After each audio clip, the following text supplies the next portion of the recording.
Hello everyone, today we are going to start calculus. और calculus हम अभी physics के पॉइंट ऑफ व्यू से पढ़ेंगे। कैलकुलस का जो फिजिक्स में यूज़ है उसके लिए हम कैलकुलस पढ़ रहे हैं। बेसिकली ये जो कैलकुलस है ये मैथ्स का टॉपिक है और ये मैथ्स में हम पढ़ते हैं क्लास 11th में, क्लास 12th में। लेकिन अभी हम कैलकुलस इसलिए डिस्कस कर रहे हैं क्योंकि ये फिजिक्स के लिए काफ़ी इंपॉर्टेंट है। कई सारे क्वेश्चंस फिजिक्स के कैलकुलस के यूज़ से हम सॉल्व करेंगे। कई सारे कॉन्सेप्ट्स कैलकुलस के यूज़ से हम आसानी से समझ सकते हैं। तो कैलकुलस में हम पढ़ते क्या हैं? Basically calculus is the study of rate of change. Calculus में हम कोई भी चीज़ जो चेंज हो रहा होता है उसके चेंज को एनालाइज करते हैं, है ना। आप ऐसे लिख सकते हैं, calculus is study of rate of change. Rate of change बताता हूँ इसके बारे में डिटेल में। कोई भी चीज़ जो किसी दूसरे चीज़ में चेंज होने की वजह से चेंज हो रहा हो, तो हम ये कैलकुलेट करेंगे कि एक पर्टिकुलर चीज़ में चेंज होने से दूसरी चीज़ में किस टाइप से चेंज प्रोड्यूस हो रहा है। फॉर एग्जांपल जैसे हम क्लास 9th में पढ़ते हैं, मान लो कोई ऑब्जेक्ट है, वो ऑब्जेक्ट मोशन में है। मोशन का मतलब उस ऑब्जेक्ट का पोजीशन टाइम के साथ बदल रहा है। अलग अलग टाइम पर ऑब्जेक्ट अलग अलग लोकेशन पर है। एट टाइम t1 ऑब्जेक्ट यहाँ पर था और एट टाइम t2, मान लो ये t1 है, ये कोई भी ये t=0 है, ये t=0 टाइम है, ये t=0 टाइम लेता हूँ मैं, और ये टाइम है t1। मतलब ऑब्जेक्ट t=0 टाइम पर यहाँ था, t=t1 टाइम पर यहाँ था और t2 टाइम पर वो ऑब्जेक्ट यहाँ पे था। इसका मतलब ये ऑब्जेक्ट जो है वो अपना पोजीशन टाइम के साथ बदल रहा है। ऑब्जेक्ट का पोजीशन बदल रहा है। देखो t1 टाइम पर मान लेते हैं कि वो x1 डिस्टेंस पर आ गया यहाँ से, और t2 टाइम पर यहाँ से उसका डिस्टेंस हो गया x2। तो हम अगर एवरेज वेलोसिटी कैलकुलेट करें, एवरेज वेलोसिटी हम जानते हैं, average velocity is total displacement by total time. Total displacement by total time, कितना डिस्प्लेसमेंट हुआ और उसमें कितना टाइम लगा। तो टोटल डिस्प्लेसमेंट अगर मैं निकालना चाहता हूँ, एवरेज वेलोसिटी, तो कितना डिस्प्लेसमेंट कितने टाइम में हुआ, ये एक टाइम इंटरवल के लिए निकालेंगे। अगर मैं आपसे पूछूं what is the average velocity from time t1 to time t2, मतलब t1 टाइम से लेकर t2 टाइम तक एवरेज वेलोसिटी क्या होगा, मतलब इस रीजन में एवरेज वेलोसिटी v एवरेज निकालना है, तो v एवरेज क्या होगा, इस टाइम t1 से t2 तक का डिस्प्लेसमेंट लिखेंगे, which will be x2 minus x1 divided by कितना टाइम लगा बताओ। यहाँ टाइम हो रहा था t1, यहाँ टाइम हो रहा है t2, तो ये हो गया t2 माइनस t1। तो ये होता है एवरेज वेलोसिटी। ठीक है, तो ये एवरेज वेलोसिटी को हम ऐसे लिख सकते हैं, delta x upon delta t। यहाँ पे देखो हुआ क्या, यहाँ पे हम जानते हैं जो पोजीशन है पार्टिकल का, जिसको अगर x से डिनोट करें, if x represents position of particle और t represents time and t represents general time, कोई भी टाइम, तो हम ये बोल सकते हैं कि x डिपेंड्स ऑन टाइम, और इसीलिए हम लिखेंगे x as a function of time. ये लिखने का तरीका है, ये कहीं भी ऐसे लिखा हो, इसका मतलब x is function of time. इसको आप ऐसे पढ़ते हैं, x is function of time. x is function of time का मतलब ये है कि x टाइम के साथ बदल रहा है, x टाइम पर डिपेंड करता है, और टाइम तो अपने रेट से चल रहा है, टाइम तो किसी चीज़ पे डिपेंड नहीं कर रहा है। ऐसे जनरली देखें तो टाइम तो किसी चीज़ पे डिपेंड नहीं कर रहा है, लेकिन x पार्टिकल का, इस पार्टिकल का जो x कोऑर्डिनेट है, इसका जो पोजीशन है, वो टाइम के साथ बदल रहा है। इसीलिए इस सिचुएशन में टाइम को हम बोल देते हैं इंडिपेंडेंट वेरिएबल। इंडिपेंडेंट वेरिएबल मतलब, वेरिएबल मतलब ये वेरी कर रहा है, टाइम फिक्स नहीं है, वो बदल रहा है। तो time is independent variable. Variable तो है, इंडिपेंडेंट इसलिए क्योंकि ये किसी चीज़ पे डिपेंड नहीं कर रहा है, ये खुद से अपना बढ़ रहा है, टाइम इंक्रीज़ हो रहा है ना। और x क्योंकि टाइम पर डिपेंड कर रहा है, तो इसको हम बोलते हैं डिपेंडेंट वेरिएबल। तो यहाँ पे तो पोजीशन टाइम के साथ बदल रहा है।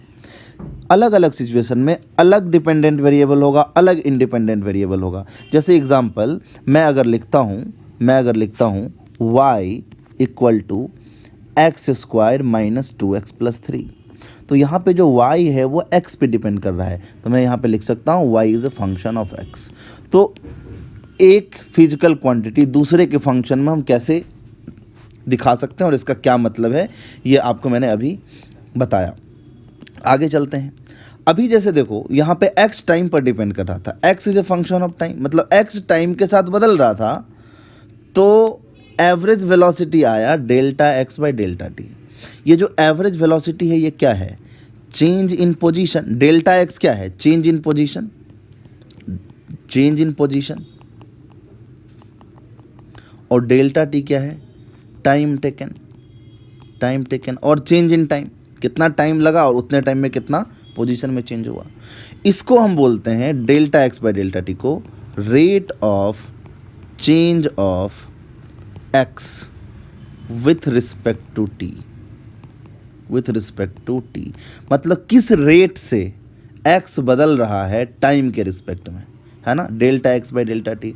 मान लो टाइम में डेल्टा टी चेंज लाए, मतलब टी, ये डेल्टा टी क्या है? T2 - T1, टाइम में गैप, और उतने टाइम में एक्स में गैप आ गया डेल्टा एक्स, मतलब x2 - x1, final position minus initial position.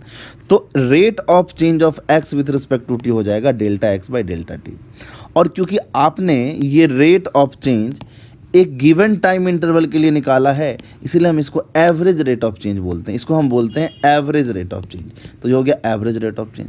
उसी तरीके से अगर y as a function of x है, तो यहाँ पे अगर मैं delta y by delta x लिखता हूँ, क्यों लिखता हूँ? क्योंकि y x पे डिपेंड कर रहा है। तो x में मान लो x1 से चेंज x2 तक आया, तो डेल्टा x हो गया x2 - x1, final x minus initial x। और x में इतना चेंज लाने पर y में जो चेंज आया वो हो गया y1 था इनिशियल x1 पर, और y का वैल्यू y2 हो गया कब? जब x का वैल्यू हम x2 डाले तो यहाँ पे जो डेल्टा y होगा वो हो जाएगा y2 - y1। मतलब जब x का वैल्यू x1 था तो y का वैल्यू y1 था, जब x का वैल्यू यहाँ पे x2 पुट किया तो y का वैल्यू y2 आ गया। तो x में जो चेंज आया वो कितना लिया हमने? x2 - x1। और y कैसे बदला है? y1 से y2 तक, तो डेल्टा y क्या हो गया? y2 - y1। तो delta y by delta x मतलब change in y per unit change in x can be written as y2 - y1 by x2 - x1। यहाँ पे जो delta y by delta x है ये क्या है? Rate of change of y with respect to x।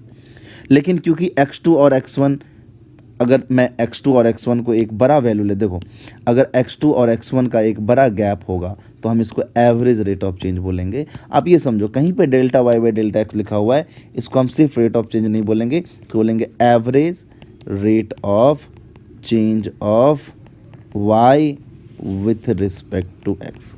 तो average rate of change मतलब dependent variable में change per unit independent variable में चेंज, ये होता है रेट ऑफ चेंज। तो वेलोसिटी था delta x by delta t, velocity का एवरेज वैल्यू था delta x by delta t, मतलब ये क्या हो गया? Average rate of change of x with respect to t. और rate of change of X मतलब rate of change of position, इसलिए average rate of change of position with respect to time is called as average velocity. तो ये सारी चीज़ें हैं, basic चीज़ें, delta Y by delta X, इसको हम एवरेज रेट बोलते हैं। जैसे कि एक एवरेज रेट निकालते हैं हम ऊपर के इक्वेशन के लिए। जैसे y क्या था? y था x² माइनस 2x प्लस 3। हम समझ रहे हैं कि y x के साथ बदल रहा है, तो x के अलग अलग वैल्यू के लिए y का अलग अलग वैल्यू होगा। मान लो मैं यहाँ पे x लिखता हूँ और यहाँ पे y लिखता हूँ इस टेबल में, ठीक है। तो सोचो जब मैं x का वैल्यू 1 लूँगा, x का वैल्यू जब 1 लूँगा तो y का वैल्यू कितना होगा? 1 पुट करो x के जगह पर, तो 1² हो जाएगा 1 minus 2 into 1 plus 3 which is equal to, देखो 3 और 1 हो गया 4 माइनस 2, ये 2 आया, मतलब x का वैल्यू 1 लेने पर y का वैल्यू 2 आया। आगे चलते हैं, अब लेते हैं x का वैल्यू 3 लो या 2 लो, x का वैल्यू 2 लो, तो x का वैल्यू 2 लेंगे तो ये क्या हो जाएगा? 2² दैट मीन्स 4 माइनस 2 इंटू 2, ये भी 4, ये दोनों तो कैंसिल हो गया, बचा क्या? 3, तो y इक्वल टू 3 आ गया। x का वैल्यू 3 लेते हैं, x का वैल्यू 3 लेंगे तो y का वैल्यू क्या आएगा? यहाँ पे 3 डालेंगे तो 3² हो जाएगा 9 माइनस 2 इंटू एक्स मतलब 2 इंटू 3 हो जाएगा 6 प्लस 3, तो हो जाएगा 9 3 12 माइनस 6, यहाँ पे आ जाएगा y का वैल्यू 6। इसी तरीके से आप x का अलग अलग वैल्यू कुछ भी लो, -1 भी ले सकते हैं, -2 भी ले सकते हैं, और अकॉर्डिंगली वो x का वैल्यू पुट करोगे तो उस जगह पे y का क्या वैल्यू होगा ये मिल जाएगा। अब मैंने आपसे इसमें पूछ दिया find average rate of change of y, average rate of change of y with respect to x from x equal to 1 to x equal to 3। मैंने x equal to 1 से x equal to 3 तक बोला है। मतलब इस जगह पे delta x कितना हो गया, x2 minus x1। Final x क्या लिया है 3 और इनिशियल x क्या लिया है 1, तो यहाँ पे x2 हो गया 3 और x1 हो गया 1, तो डेल्टा x आ गया 2।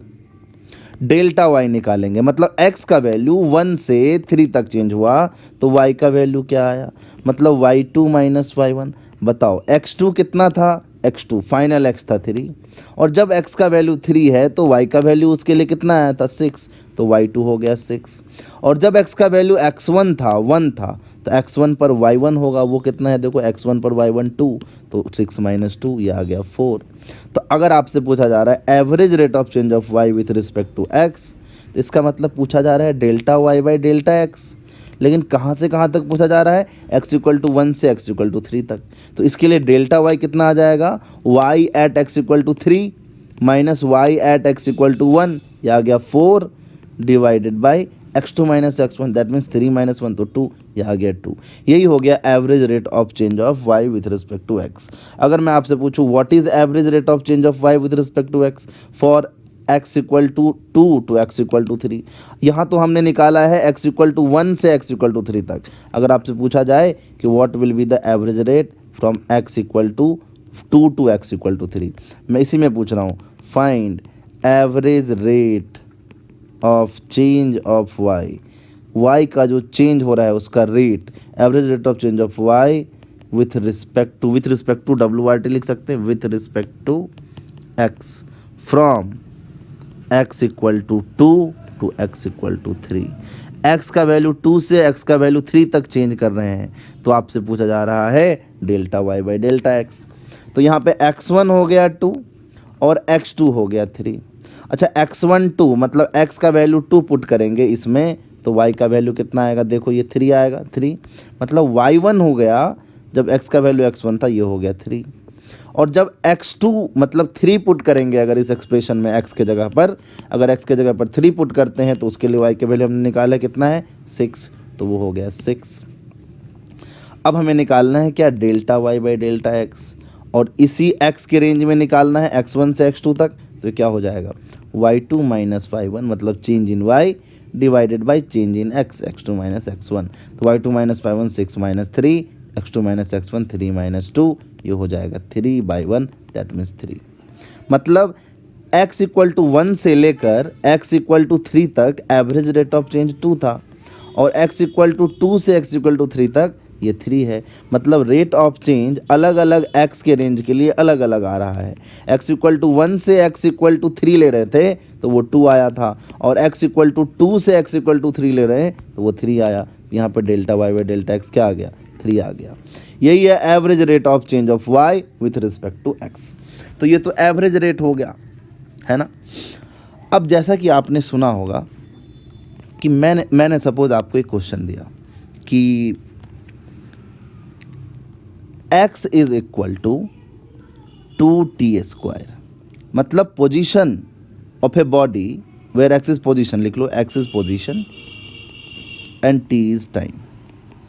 यहाँ पे किसी बॉडी का पोजीशन टाइम के साथ कैसे बदल रहा है उसका एक्सप्रेशन दिया हुआ है।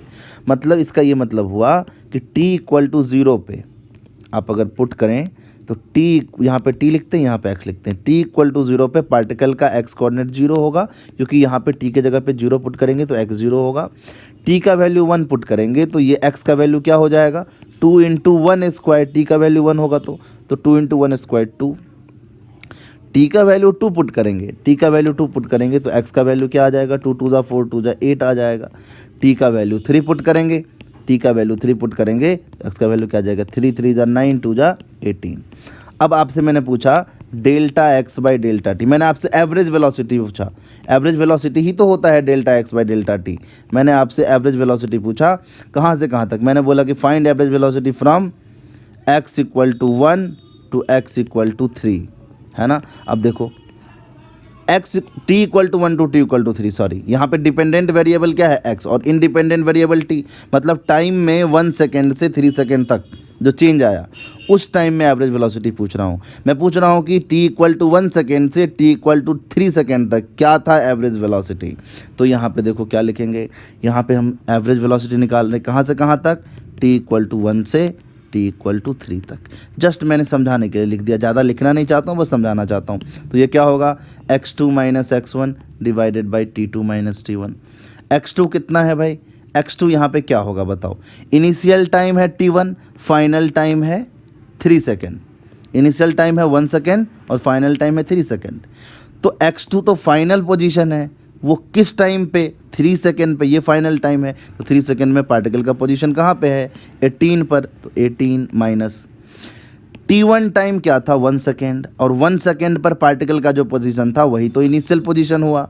तो 1 सेकेंड पर पार्टिकल का पोजीशन क्या था, 2 था, तो -2 कर दिया, divided by t2 minus t1 करना है, मतलब final time minus initial time, final time 3, initial time 1, तो ये हो जाएगा 3 - 1। इसका मतलब एवरेज वेलोसिटी जो कि delta x by delta T है, ये हमने किस टाइम के लिए निकाला, 1 सेकेंड से लेकर 3 सेकेंड तक, ये आएगा 16/2, that means 8 metre per second. अब इसी में अगर मैं पूछूं what is the velocity at, अगर मैं ऐसा पूछूं find velocity at T equal to 1 second, मैं एक ही टाइम पर वेलोसिटी पूछ रहा हूँ। देखो एवरेज वेलोसिटी तो हमें निकालने आता है। एवरेज वेलोसिटी हम कैसे निकालते हैं, हम देखते हैं कि इस पार्टिकुलर टाइम से नेक्स्ट पार्टिकुलर टाइम तक बॉडी का कितना डिस्प्लेसमेंट हुआ, और वो डिस्प्लेसमेंट को उस टाइम इंटरवल से डिवाइड कर देते हैं, तो हमें एवरेज वेलोसिटी मिल जाता है। लेकिन मैं पूछ रहा हूँ इस बार velocity at T equal to 1 second, एक ही टाइम पे वेलोसिटी पूछ रहा हूँ। और पूछा जा सकता है क्योंकि ऐसा तो नहीं है कि बॉडी रेस्ट में था। अगर मान लो बॉडी मूव कर रहा है, कंटिन्यूसली बॉडी मूव करता जा रहा है, देखो यहाँ पे x किसका फंक्शन है, टाइम का फंक्शन है, मतलब अलग अलग टाइम पे x अलग अलग होगा, मतलब बॉडी इज़ कंटिन्यूसली मूविंग। तो मैं तो किसी भी टाइम पे बॉडी का वेलोसिटी पूछ ही सकता हूँ। अगर बॉडी मूव कर रहा है तो उसके पास स्पीड है, उसके पास गति है, तो उसका स्पीड का मैग्नीट्यूड तो निकालने के लिए मैं पूछ ही सकता हूँ। मैं तो पूछ ही सकता हूँ कि इस पार्टिकुलर टाइम पे क्या वेलोसिटी है। लेकिन हमारा जो ये वेलोसिटी निकालने का फॉर्मूला है उसमें तो टाइम गैप चाहिए। मैंने आपसे t इक्वल टू 1 सेकेंड पे पूछा, लेकिन हमारा जो फॉर्मूला है उसके लिए तो हमें एक टाइम का गैप चाहिए, तभी हम निकाल पाएंगे। लेकिन टाइम का गैप हमारे पास है नहीं, है ना। तो हम क्या करते हैं, देखो हमें निकालना है velocity at t equal to 1 second. मान लेते हैं कि particle t equal to 1 second पर यहाँ पे था, x कोऑर्डिनेट वहाँ पे था x1। अब बताओ हमें तो इंस्टेंटेनियस वेलोसिटी निकालना है, मतलब इस इंस्टेंट पे स्पीड निकालना है। तो क्या कर सकते हैं बताओ, मैं इस इंस्टेंट पे अगर स्पीड की बात करूँगा तो ये समझो कि अगर मैं ऐसा कहूँ t इक्वल टू 1 से t इक्वल टू 3 सेकेंड का वेलोसिटी बताओ, मतलब मैं एवरेज वेलोसिटी पूछूं, तो आप एवरेज वेलोसिटी निकाल लेंगे। जैसे यहाँ पे निकाला है t इक्वल टू 1 से t इक्वल टू 3 तक 8 मीटर पर सेकेंड। ये जो 8 मीटर पर सेकेंड है ये एवरेज वेलोसिटी है। Average velocity is not the actual velocity. हो सकता है पार्टिकल कहीं पे रुका हो, कहीं पे स्लो हुआ हो, कहीं पे फास्ट हुआ हो, ये तो एक कांस्टेंट स्पीड है, लेकिन ज़रूरी तो नहीं है कि ये ऑब्जेक्ट कांस्टेंट स्पीड से यहाँ तक गया। ये तो हमने एक एवरेज स्पीड निकाला। एवरेज स्पीड का मतलब है कि अगर ये बॉडी या पार्टिकल इस जगह से t इक्वल टू 1 सेकेंड पे चलेगा और अपना स्पीड अगर ये 8 मीटर पर सेकेंड रखता है तो t इक्वल टू 3 सेकेंड पे ये यहाँ पहुँच जाएगा। तो ये एक एवरेज वैल्यू है। ऐसा नहीं है कि बॉडी एक्चुअली इसी स्पीड से मूव कर रहा हो। बॉडी हो सकता है कहीं पे फास्ट हो गया हो, कहीं पे स्लो हो गया हो। हम तो बस इतना जानते हैं कि t इक्वल टू 1 सेकेंड पर बॉडी x इक्वल टू 2 पर था और t इक्वल टू 3 सेकेंड पर बॉडी x इक्वल टू 18 पर था। बीच में बॉडी के साथ क्या हुआ, कहाँ पे रुका, कहाँ पे फास्ट हुआ, कहाँ पे स्लो हुआ, हमें पता नहीं है। इसीलिए ये जो एवरेज वेलोसिटी है ये एक्चुअल वेलोसिटी नहीं है। तो हम चाहते हैं 1 सेकेंड पर इस टाइम पे वेलोसिटी निकालना, मतलब हम एक्चुअल वेलोसिटी जानना चाहते हैं बॉडी का, इस टाइम पे उसका एक्चुअल वेलोसिटी क्या है। तो हमारा फॉर्मूला तो अलाउ ही नहीं करता है। अगर एक ही टाइम दिया हुआ है तो डेल्टा टी तो जीरो हो गया, टाइम में गैप कहाँ मिल रहा है। अगर आप वेलोसिटी निकालना चाहते हैं तो वेलोसिटी क्या होता है, डिस्प्लेसमेंट बाय टाइम। एक ही टाइम पे क्या डिस्प्लेसमेंट होगा, डिस्प्लेसमेंट के लिए तो एक टाइम का गैप चाहिए। तो हम क्या करते हैं, हम एवरेज वैल्यू ही निकालेंगे, लेकिन एक टाइम लेंगे t इक्वल टू 1 और दूसरा जो टाइम लेंगे वो लेंगे t इक्वल टू 1.00000001। समझ रहे हो, मैं 1 सेकेंड से बहुत छोटा गैप लूँगा, इस बात को समझो। और इस छोटे से पोर्शन में, इस छोटे से टाइम इंटरवल में बॉडी ने मान लो अब डेल्टा एक्स डिस्टेंस कवर किया और ये टाइम का जो गैप है वो डेल्टा टी है। यहाँ पे हम देख रहे हैं कि इस टाइम में और इस टाइम में गैप बहुत कम है, इसीलिए इसको मैं बोलूँगा delta t is tending to zero, है ना। मैंने क्या किया, देखो हमें t इक्वल टू 1 सेकेंड पे एक्चुअल वेलोसिटी बताना था, तो एक्चुअल वेलोसिटी बताने के लिए मैंने क्या किया, मैंने t इक्वल टू 1 से थोड़ा आगे का टाइम कंसीडर किया। बहुत थोड़ा का डिफरेंस है दोनों में, यहाँ ये t इक्वल टू 1 है तो समझो 1.00001, मतलब इन दोनों टाइम में जो गैप है वो बहुत ही कम है, इसलिए delta t is tending to zero लिख दिया मैंने। इतने छोटे टाइम में अगर मैं एवरेज वेलोसिटी निकालता हूँ तो क्या ये ज़्यादा एक्यूरेट होगा। अगर t इक्वल टू 1 सेकेंड से t इक्वल टू 3 सेकेंड की बात करूं तो उतने बीच में पार्टिकल एक्सलेट कर सकता है, पार्टिकल रिटार्ड कर सकता है, पार्टिकल रुक सकता है।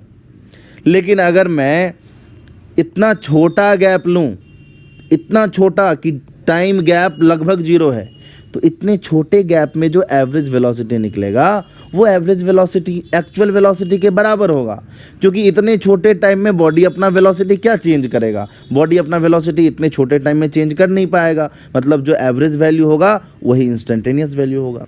मतलब इस रीजन का अगर मैं एवरेज वेलोसिटी निकालता हूँ तो वो इस पूरे रीजन में कांस्टेंट माना जा सकता है, और अगर कोई वेलोसिटी इस पूरे रीजन में कांस्टेंट है तो हम बोल सकते हैं वही वेलोसिटी इस जगह पे भी है। तो अगर मैं वेलोसिटी एट एन इंस्टेंट निकालना चाहता हूँ, velocity at t equal to 1 second निकालना चाहता हूँ, तो हम निकालेंगे तो एवरेज वेलोसिटी ही delta x by delta T ही निकालेंगे। लेकिन इसमें क्या डेल्टा टी के गैप को लगभग जीरो कर दिया है, मतलब यहाँ पे हम लिख देंगे limit delta t tends to zero, मतलब डेल्टा टी मतलब gap in the time is almost zero. तो ये हो जाएगा हमारा average velocity for very small time interval. इतने छोटे टाइम इंटरवल के लिए जो एवरेज वेलोसिटी होता है वो वेलोसिटी क्योंकि इतने छोटे टाइम में नहीं बदलेगा, इसीलिए हम मानते हैं कि वो वेलोसिटी कांस्टेंट रहेगा। और अगर वो वेलोसिटी कांस्टेंट है तो यहाँ पे जो है यहाँ पे भी वही है। तो हम बोल सकते हैं कि ये जो एवरेज वेलोसिटी है जो बहुत छोटे टाइम के लिए हमने निकाला है वो क्या इस जगह का भी वेलोसिटी है, क्योंकि ये कांस्टेंट है ना, तो जो इस पूरे रीजन में है वही यहाँ पे भी है, इसीलिए इसी को हम बोल सकते हैं इंस्टेंटेनियस वेलोसिटी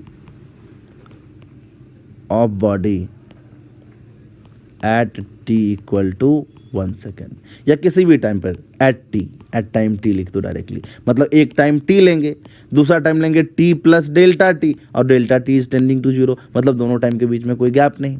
और इस केस में हम एवरेज वैल्यू को ही बोलते हैं इंस्टेंटेनियस वेलोसिटी, और उसको सिंपली v वेक्टर से डिनोट करते हैं, वेलोसिटी वेक्टर। और क्योंकि delta x by delta t, ये डेल्टा टी बहुत छोटा है और डेल्टा एक्स भी उतने टाइम में बहुत छोटा होगा, तो v को हम लिख सकते हैं limit delta x by delta t, limit delta x tends to zero, और इसको हम लिख सकते हैं D x by D t. Delta x को लिख सकते हैं D x by D t, क्योंकि इतने छोटे टाइम में ये जो चेंज इन पोजीशन होगा वो बहुत छोटा होगा, इसीलिए इसको ये लिखने का तरीका है डी एक्स, डिफरेंशियल एक्स बोलते हैं इसको, और डेल्टा टी मतलब डी टी, या डिफरेंशियल टाइम। तो वेलोसिटी हो गया D x by D T. ये है इंस्टेंटेनियस वेलोसिटी, ये है इंस्टेंटेनियस वेलोसिटी। जो इंस्टेंटेनियस वेलोसिटी होता है वो वेलोसिटी एक ही पार्टिकुलर टाइम का वेलोसिटी देता है। अब ये जो वेलोसिटी है वो इंस्टेंटेनियस है और delta x by delta t जो निकाला वो है एवरेज वेलोसिटी। मतलब ये delta x by delta t average rate of change of x with respect to time है, और ये D x by D t क्या है, instantaneous rate of change of x with respect to time. मतलब अगर x is a function of time, if a body is changing its position with time, then the body is in motion, and if the body is in motion then it will definitely have velocity, and velocity are of two types, average velocity, instantaneous velocity. तो अगर कोई body अपना position time के साथ बदल रहा है तो हम बोल सकते हैं कि position of the body is function of time, and in that case we define two types of rate, delta x by delta t, ये होता है average rate of change of x with respect to time. मैं ये बार बार इसलिए भी लिख रहा हूँ ताकि आपको ये याद हो जाए, है ना, और बिल्कुल भी टेंशन नहीं लेना है, सब समझ में आ जाएगा। नहीं समझ में आएगा तो आप मुझे बताना, मैं उसको ज़रूर एक्सप्लेन करूँगा, ठीक है। Delta x by delta T, ठीक है, ये होता है एवरेज रेट। अगर इसी में मैं बोल दूँ delta x by delta T ही निकालना है, लेकिन यहाँ पे डेल्टा टी बहुत छोटा है, तो यही हो जाएगा instantaneous rate, instantaneous rate of change of x with respect to time, ये होता है इंस्टेंटेनियस रेट। कैलकुलस में बेसिकली हम इंस्टेंटेनियस रेट के साथ डील करते हैं, और इसको हम लिखते क्या है, इसी को हम लिखते हैं d Y by D x, इसी को हम लिखेंगे sorry d x by D t, इसी को हम लिखेंगे d x by D t, delta Y by delta x d x by D T.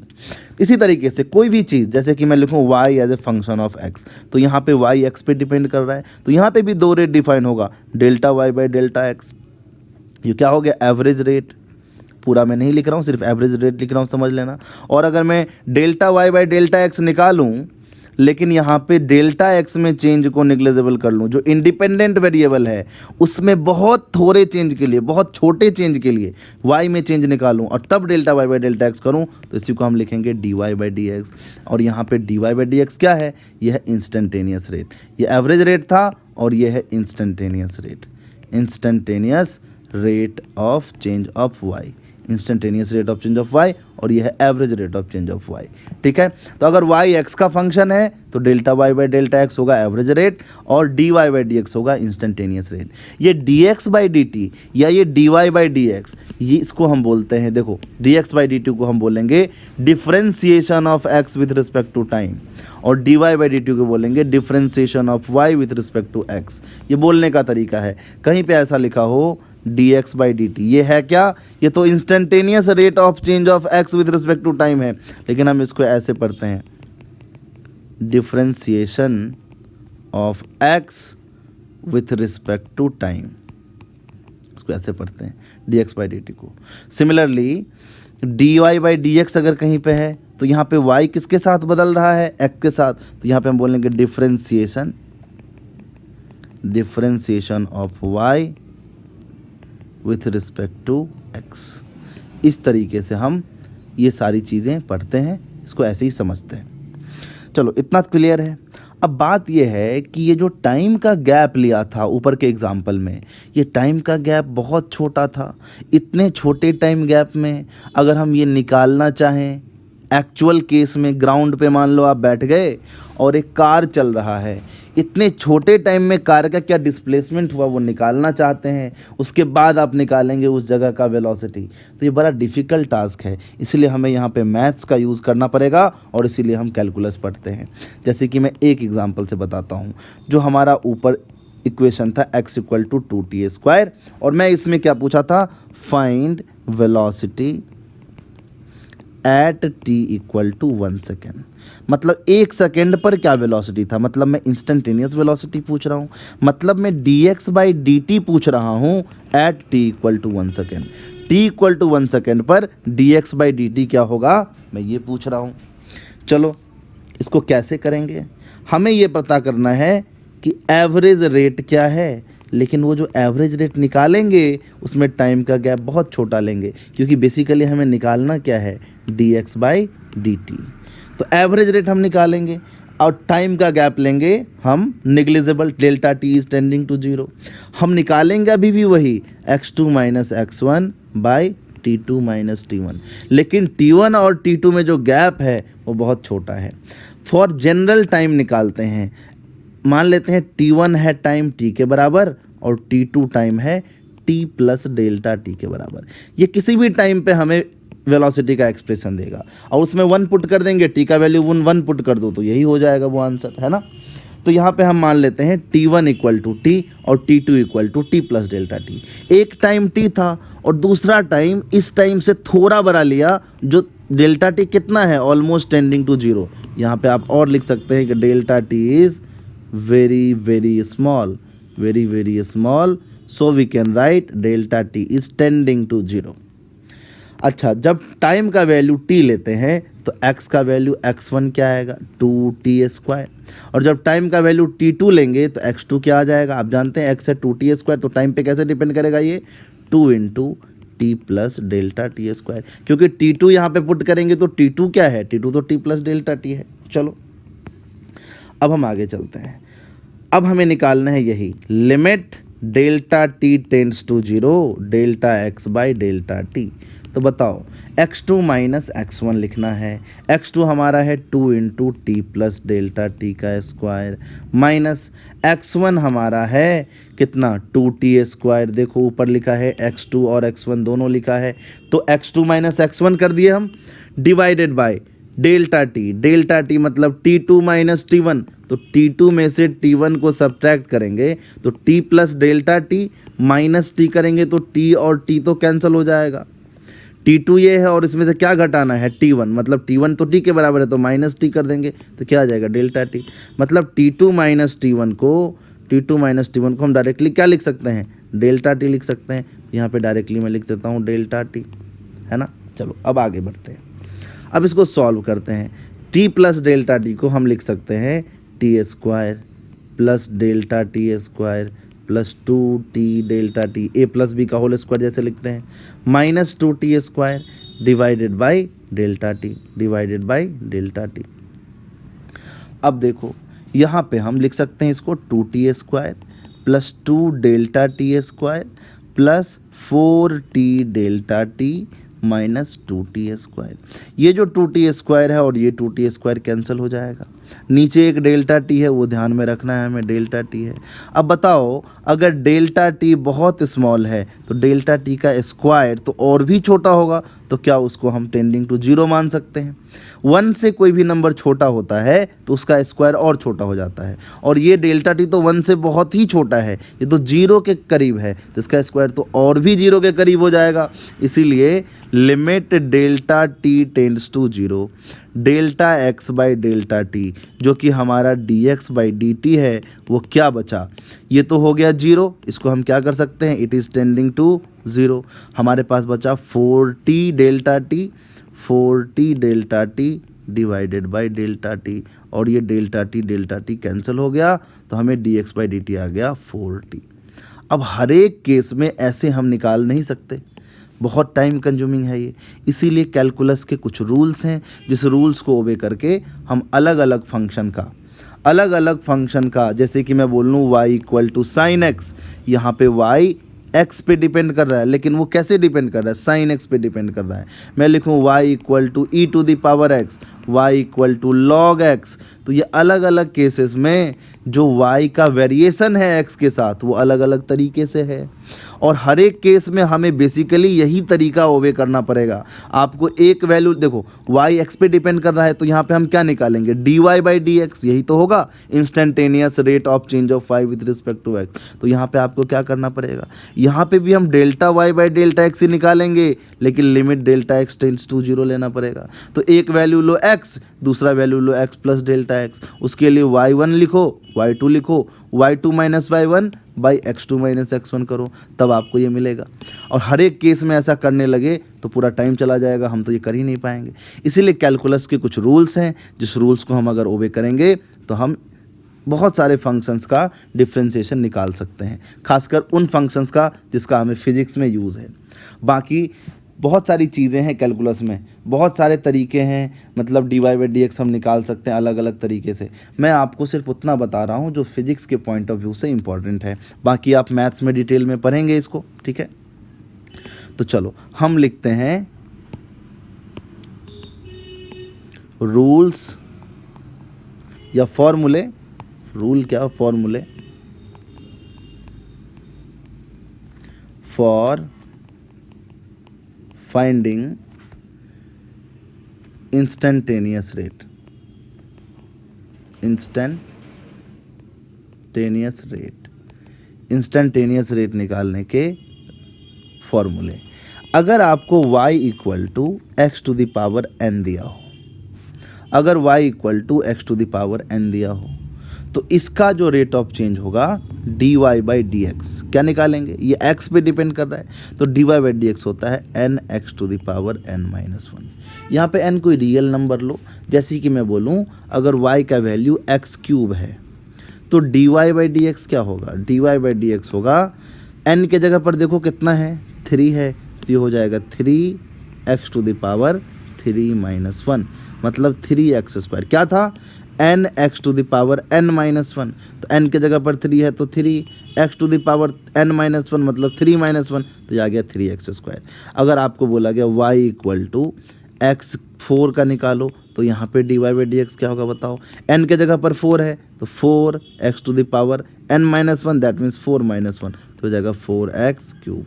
Simply अगर y equal to root x का पूछा जा रहा है तो हम इसको ऐसे लिख लेंगे y equal to x to the power 1/2। और अब हम निकालेंगे dy बाई डी एक्स, यहाँ पे n के जगह पर क्या है 1/2 है, तो आप क्या करेंगे n और x n माइनस वन, मतलब ये आ जाएगा हाफ x, और 1/2 माइनस वन माइनस 1/2 हो जाएगा, तो यहाँ से जो dy बाई डी एक्स आया, यानी कि rate of change of y with respect to x आया, वो आया 1/2 1/x टू द पावर 1/2, यह आ गया 2 रूट एक्स। तो इस तरीके से आप निकाल सकते हैं कोई भी फंक्शन अगर इस तरीके से दिया हो तो। यहाँ पे आप लिख लेना n can be any real number, है ना, तो ये फॉर्मूला है जिसको आपको याद रखना है, ये पहला है ना। एक चीज़ यहाँ पे जो मैंने क्वेश्चन दिया था कि फाइंड इंस्टेंटेनियस वेलोसिटी या find velocity at t equal to 1 second, तो मैंने एक जनरल टाइम t लिया था और t टाइम पे जो इंस्टेंटेनियस वेलोसिटी था वो निकाला dx बाई dt, वो 40 आया। तो वेलोसिटी एट 1 सेकेंड क्या होगा, ये छूट गया था अभी बता दूं, velocity at 1 second will be what, ये तो इंस्टेंटेनियस वेलोसिटी का ही फॉर्मूला है, तो velocity at 1 second will be 4 into time का वैल्यू 1 पुट कर दो, मतलब 4 मीटर पर सेकेंड, मतलब 4 metre per second is instantaneous velocity, 4 metre per second is the velocity at t equal to 1 second. ये t equal to 1 second का velocity है, कैसे निकाला, एक टाइम लेंगे t इक्वल टू t, दूसरा टाइम लेंगे t प्लस डेल्टा टी, और इस छोटे से टाइम गैप में हम डेल्टा x निकाल लेंगे और delta x by delta T क्या हो जाएगा, इंस्टेंटेनियस वेलोसिटी। 1 सेकेंड का वैल्यू पुट करोगे तो 1 सेकेंड पे इंस्टेंटेनियस वेलोसिटी देगा, यहाँ पे 2 पुट करोगे तो 2 सेकेंड पे इंस्टेंटेनियस वेलोसिटी देगा, है ना। तो इस तरीके से हम इंस्टेंटेनियस रेट निकालते हैं, और अभी हम बात कर रहे थे फॉर्मूला की, ठीक है। तो ये पहला फॉर्मूला है जो कि बहुत इंपॉर्टेंट है और सबको याद होना चाहिए। आगे चलते हैं नेक्स्ट फार्मूले पे। इसका जो नेक्स्ट है मैं एक एक करके सब बताऊंगा, आपको बस नोट करते जाना है। y equal to sine x है, y equal to sine x है, मतलब y is a function of x, y depends upon x, लेकिन ये x पे कैसे डिपेंड कर रहा है, साइन x पे डिपेंड कर रहा है, ये सीधे सीधे x पे नहीं, ये साइन x पे डिपेंड कर रहा है। तो यहाँ पे जो हम dy बाई डी एक्स लिखते हैं, ये भी फॉर्मूला आप याद करेंगे, ये होता है cos x, मतलब अगर y साइन x हो तो dy बाई डी एक्स होता है cos x। ये बहुत इंपॉर्टेंट रिलेशन है, इसको आप याद रखना, है ना। और थर्ड, अगर y equal to cos x है तो यहाँ पे भी y क्या है, x का फंक्शन है, तो यहाँ पे भी dy बाई डी एक्स हम निकाल सकते हैं। तो dy बाई डी एक्स क्या होता है, यहाँ पे y इक्वल टू अगर cos x हो तो dy by D x minus sine x होता है। याद रखना ये सारी चीज़ें, ये सारी चीज़ें काम की चीज़ें हैं, ये हर जगह यूज़ होगा। cos x का डिफ्रेंसिएशन होता है minus sine x, sine x का एक्स के रिस्पेक्ट में डिफ्रेंसिएशन होता है कॉस एक्स। ये याद रखना, y यहाँ पे x का फंक्शन था इसीलिए हम dy बाई डी एक्स ही निकालेंगे। यहाँ पे dy बाई डी टी का कोई मतलब नहीं है क्योंकि y तो टाइम के साथ नहीं चेंज हो रहा है, y तो x के साथ चेंज हो रहा है, इसीलिए dy बाई डी टी निकाला, dy बाई डी एक्स निकाला। और यहाँ पे भी y x का फंक्शन है इसलिए dy बाई डी एक्स निकाला। तो y equal to x to the power n हो गया, y equal to sine x हो गया, y equal to cos x हो गया, और उसके बाद है y इक्वल टू 10x।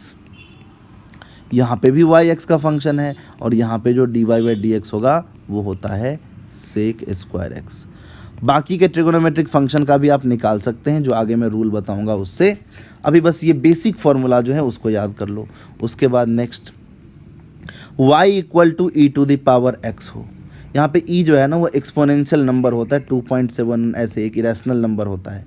अगर y e to the power x दिया हुआ है तो यहाँ पे भी y x का फंक्शन है और यहाँ पे जो dy बाई डी एक्स होता है वो e to the power x ही होता है। मतलब y equal to e to the power x एक ऐसा फंक्शन है जिसको अगर हम डिफ्रेंशिएट करते हैं, जिसमें अगर हम dy बाई डी एक्स निकालते हैं, अभी बताया था dy बाई डी एक्स क्या होता है, differentiation of y with respect to x। और ये क्या है, ये एवरेज रेट ही है लेकिन but for very small change in x, delta x is tending to 0, तो ये हो जाता है इंस्टेंटेनियस रेट। तो y इक्वल टू एक्स को डिफ्रेंशिएट कैसे करेंगे, हम dy बाई डी एक्स लिखेंगे क्योंकि y x पे डिपेंड कर रहा है तो dy बाई डी एक्स ही निकलेगा। और ये फॉर्मूला याद रख लो, अगर y equal to e to the power x है तो dy बाई डी एक्स भी e to the power x ही होता है। ये सारे इंपॉर्टेंट हैं। उसके बाद आगा जो इंपॉर्टेंट है वो ये है, y इक्वल टू अगर log x दिया हो और बेस में e दिया हो, तो बेस में e होता है तो उसको ln x भी हम पढ़ते हैं। यहाँ पे भी हम देख रहे हैं कि y किसका फंक्शन है, y x का फंक्शन है। और आपको बता दूँ dy by D x ln x के लिए होता है 1/x। ये भी याद रखना है, ये भी याद रखने वाली चीज़ है ना। तो ये सारे जो बेसिक फार्मूले मैंने आपको बताया है ये बहुत इंपॉर्टेंट है, इन सारे फार्मूले को याद कर लो। जो इसका जो नेक्स्ट पार्ट है वीडियो का उसमें हम डिस्कस करेंगे कि इनका यूज़ करके हम अलग अलग फंक्शन का, अलग अलग तरीके का दिया हुआ फंक्शन का कैसे डिफ्रेंशिएशन निकाल सकते हैं, कैसे उसका इंस्टेंटेनियस रेट निकाल सकते हैं, कैसे उसको डिफ्रेंशिएट कर सकते हैं। ठीक है, ये सारे एक ही टर्म है। तो अभी के क्लास में हमने बस इतना डिस्कस किया कि एवरेज रेट क्या होता है, इंस्टेंटेनियस रेट क्या होता है और इंस्टेंटेनियस रेट कैसे निकालते हैं। और ये जो मैंने 5-6 फार्मूले आपके साथ डिस्कस किए ये सारे आपको याद होना चाहिए। y equal to x to the power n हो तो dy by D x n x to the power n minus 1, y अगर साइन x है तो dy by D x cos x, y अगर कॉस x है तो dy by D x minus sine x, y अगर 10x है तो dy by D x sec square x, y अगर e to the power x है तो dy by D x e to the power x ही होता है। y equal to ln x है, ln x मतलब log बेस में e लगा हो तो यहाँ पे dy by D x 1/x होता है। ठीक है, तो इन सारे चीज़ों को आप एक बार अच्छे से देख लो। इसके बाद हम जो पढ़ेंगे उसमें हम इन फंक्शंस का यूज़ करके अलग नए नए टाइप के फंक्शन का डिफ्रेंशिएशन सीखेंगे।